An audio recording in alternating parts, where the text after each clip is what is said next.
In this video, we're going to learn how to solve triangles using trig functions. And in doing that, first we're going to learn how to use the calculator to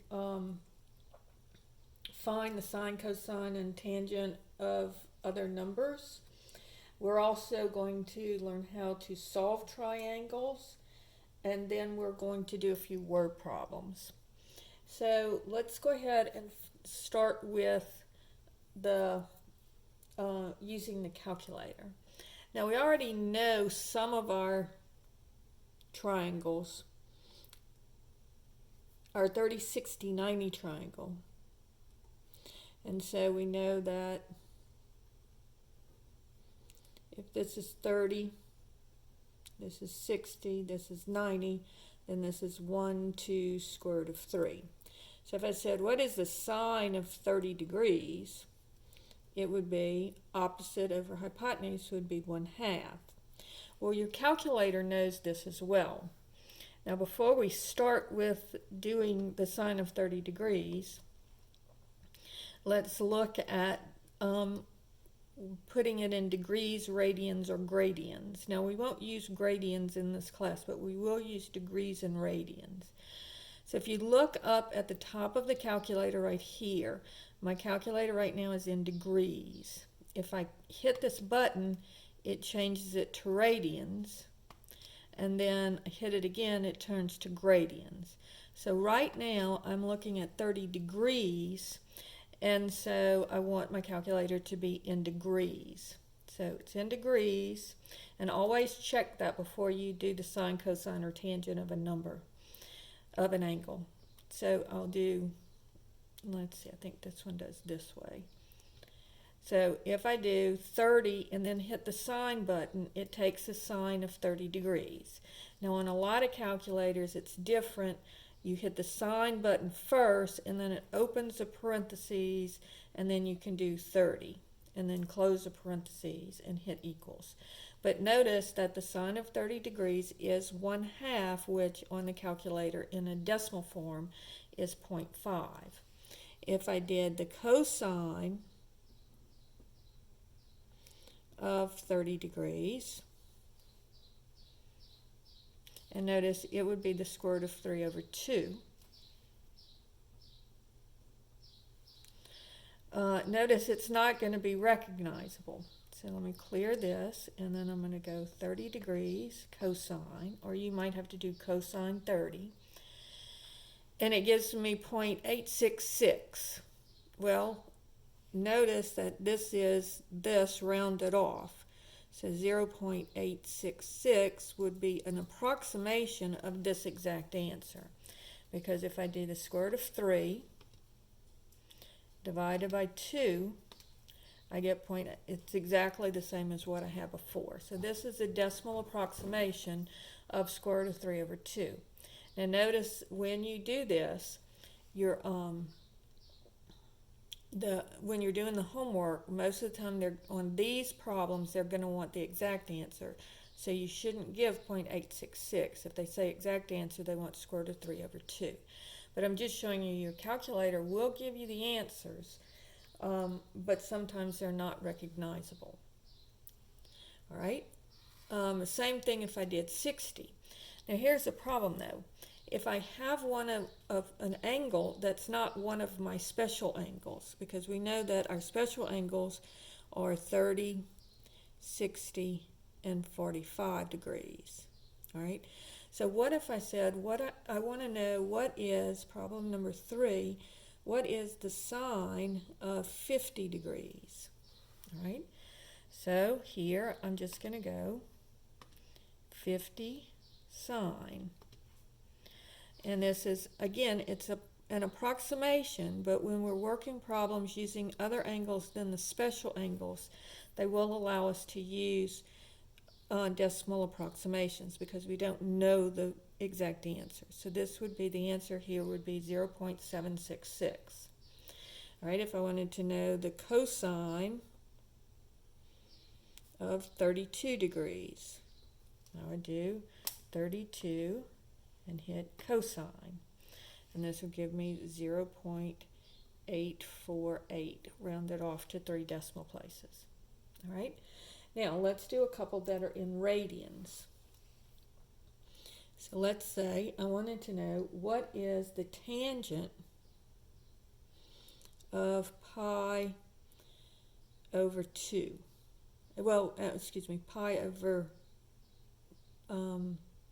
let's do 5, because this is one that I don't know. All right, so the tangent of pi over 5, so I'm going to go pi, and on your calculator you should have a little pi button. So you're going to clear this, hit pi divided by 5 equals, and that's an approximation of pi over 5, and I'm going to hit tangent. And this gives me 0.0, oh, I'm sorry, I forgot to change it to, so this is not the right answer, because I forgot to change it to radians, because this is in radians now. So before I do this, I'm going to go change it to radians. All right, so I'm going to take it and I'm going to change it to radians, and then I'm going to go pi. So look on your button, there should be some button somewhere for pi, and then divided by 5 equals, and then tangent. And so this will be 0.72, and that 5 would round it up to a 7. So remember, 4 or lower, you just truncate the number, but if the number behind it is 5 or bigger, then it makes the number bigger. And so this 5 makes a 6 round up to 7. So I get 0.727, all right? And that is the tangent of pi over 5. So remember, you have to change it to radians, not degrees. And you saw that I got a weird answer, and that was what told me, hey, wait, this is a weird answer.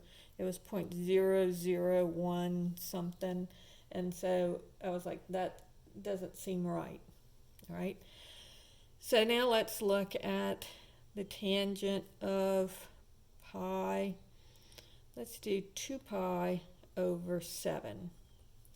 All right, so this would be 2 times pi divided by 7 equals, and then tangent 1.25. All right, now if your calculator goes the other way, because some of them you hit the tangent button first, some of them you hit it last, like on this one.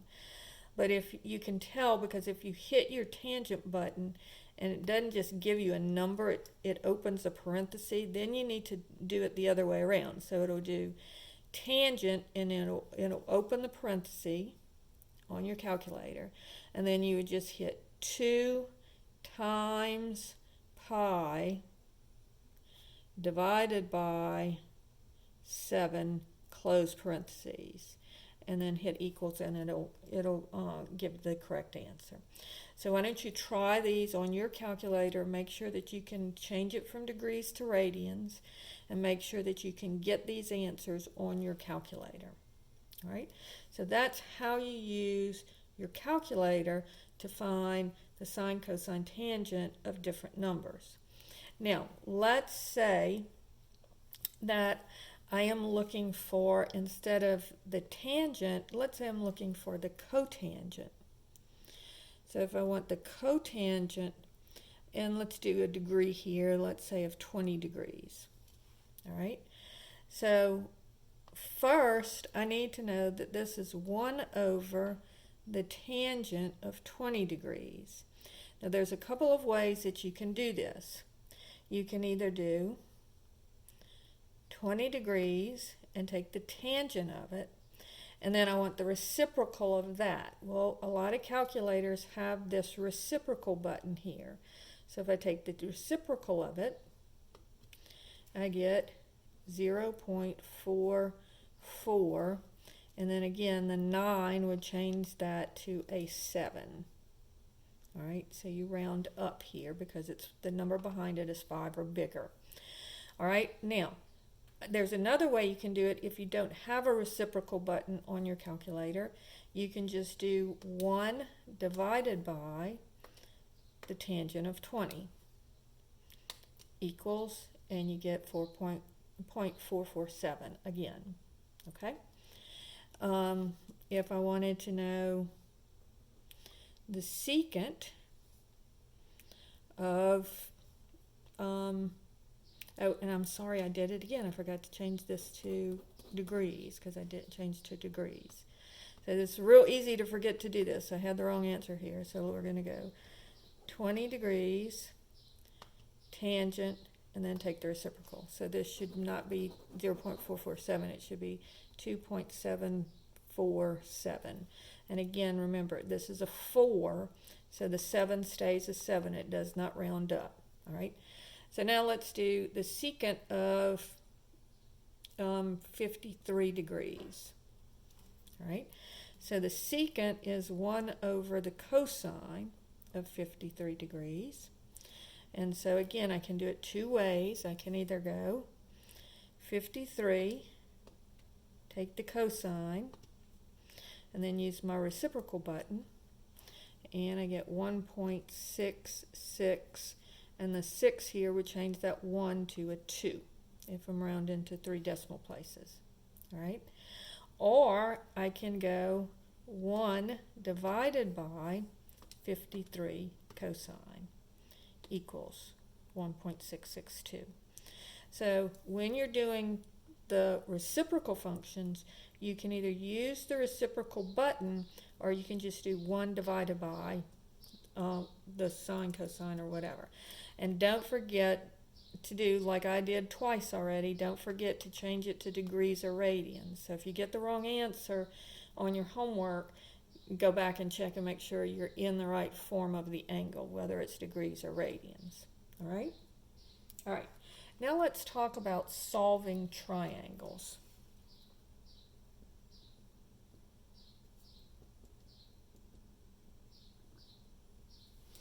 Now, when we're solving triangles, let's say that we have this triangle here.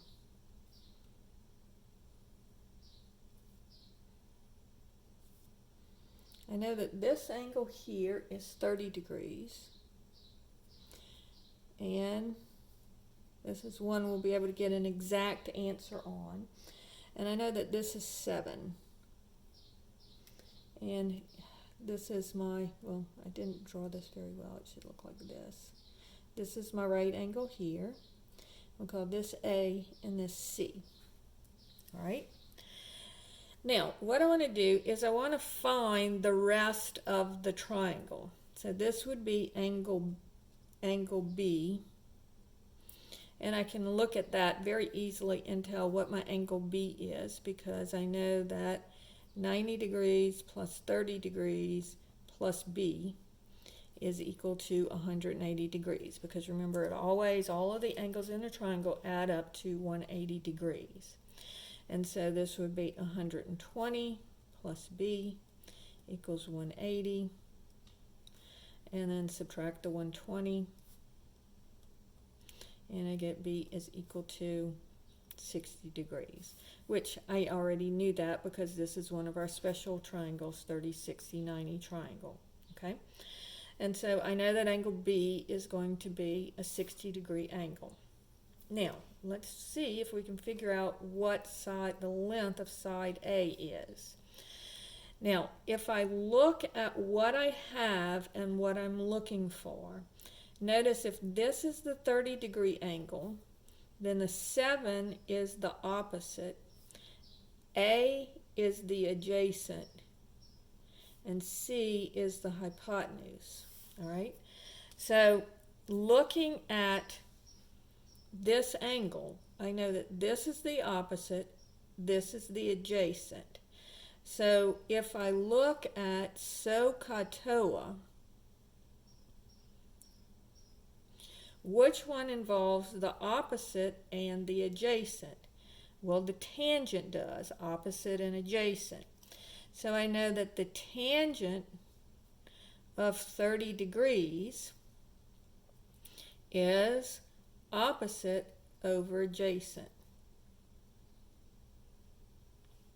And now I have an equation that I can figure out what A is. Now, first of all, I need to know the tangent of 30 degrees. So looking at my special triangle, this would be 1 over the square root of 3. Because here's 30 degrees, opposite over adjacent. All right? And so 1 over the square root of 3 is equal to 7 over a. Now I'm going to cross multiply, so the a comes up and multiplies by the 1. And then the square root of 3 comes up and multiplies by the 7. So here a is equal to 7 square root of 3. So that's how you work to find a. Now let's find c. So again, I go back to the one that I knew originally. So this is 7 and this is c. So I'm looking for what correlates the opposite with the hypotenuse. So I go back to my SOHCAHTOA and I say, okay, what relates the opposite with the hypotenuse? Well, that would be sine, because here it's so. Okay, so opposite and hypotenuse is going to be the sine of 30 degrees is equal to the opposite over the hypotenuse, 7 over c. So looking at the sine of 30 degrees, looking at my special triangle up here, it's 1 and 2, opposite hypotenuse. So 1/2 is equal to 7 over c. And then again I cross multiply and I get 1 times c. So the c comes up and multiplies by the 1, and the 2 comes up and multiplies by the 7. And so here c is equal to 14. So now I know all the other parts of my triangle. All right? Problem number 2. Let's say that I know, here's my triangle. And again, I'm not very good at doing angles. And so just because this doesn't look like it's a 20-degree angle, don't assume that it's not. So let's say that this is a 20-degree angle, and I know that this is 20. So I want to know this angle. I know that this is a 90-degree angle, and I want to know what, so let's call this little a and this little b. So I want to know what angle A is, because A is always opposite A and B is always opposite B, and C is always opposite C. All right. So first let's look and see what angle A is. Well, I know that they all have to add up to be 180 degrees. So 90 degrees plus 20 degrees plus A is equal to 180. So this would be 110 degrees plus A is equal to 180. And then subtract the 110 degrees. And I get A is equal to 70 degrees. All right? So that's how you do angle A. All right? So now let's look at how we would do angle or the length of A and B. All right, so let's start with A. And so if I look at this, the B would be the opposite because it's opposite the 20 degrees. The A would be the adjacent, and then the 20 is the hypotenuse. All right, so I know here that if I'm looking at A, I'm looking at the adjacent and the hypotenuse. So out of SOHCAHTOA, what relates the adjacent and the hypotenuse? So that would be this one because it has adjacent and hypotenuse. So I'm going to use the cosine. So I'm going to say cosine of 20 degrees is equal to the adjacent over the hypotenuse, A over 20. Now in this case, I don't know an exact value for the cosine of 20. So I'm going to make sure my calculator's in degrees. And I'm going to do the cosine of 20. And so that gives me 0.9, and this would round this 9 up to a 10, so it would be 40 is equal to a over 20. And then this is over 1, so just cross multiply again. So I'd have 0.940 times 20 is equal to 1 times a. So the 20 comes up here, the 1 comes up here. All right? And so I'm going to take this and multiply it times 20. And let's round it to 2 decimal points. So this would be 18.79 equals a.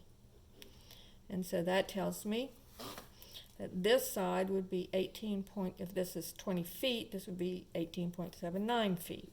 All right. Now let's look at finding b. So trying to find b, it's the opposite.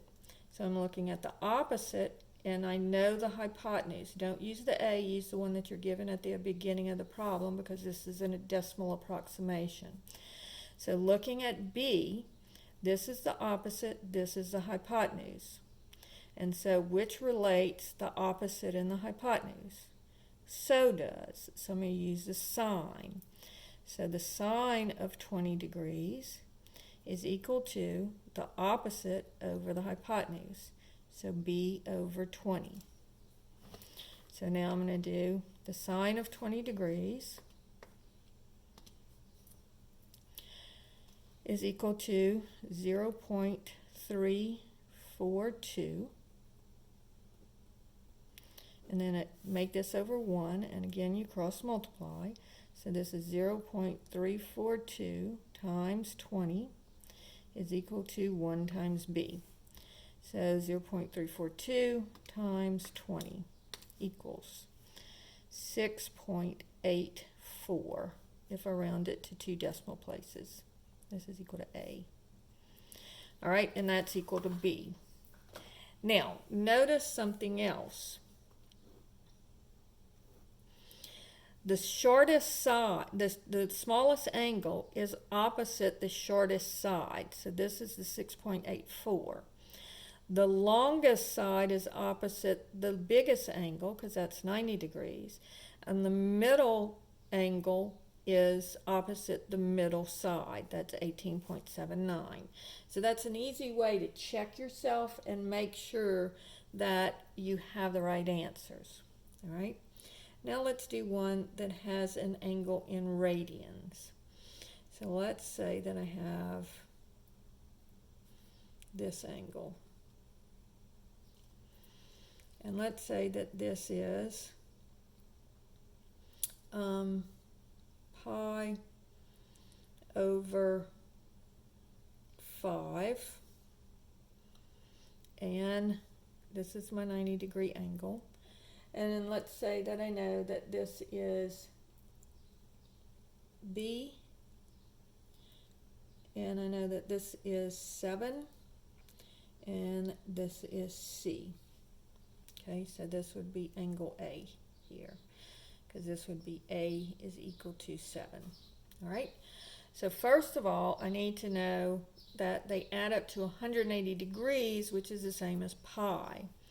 So this would be pi over 2 plus pi over 5 plus a is equal to 180 degrees, which is the same as pi. So now I need to make